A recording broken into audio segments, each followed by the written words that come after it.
प्रणाम। हम कल्पना ठाकुर एक छोटा सा रवन के सावन के झूमर सुनावत थी। सुनो।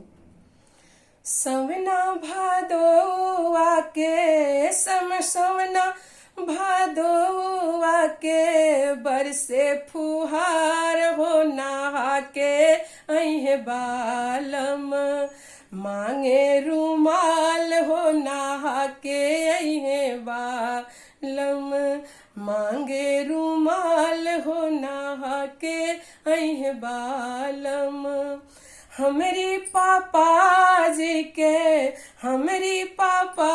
जी के भारी दुकान हो नैहरवा हमके जाय देहा लानब रुमाल हो नैहरवा हमके जाय देहा लानब रुमाल हो नैहरवा हमके जाय देहा ओही रुमालिया में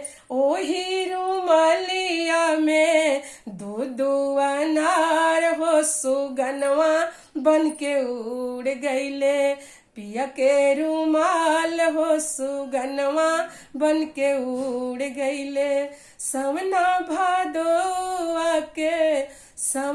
भादोआ के बरसे फुहार हो ना हाके अहे बालम मांगे रुमाल हो नहा के अहे बालम मांगे रुमाल हो नहा के अहे बालम।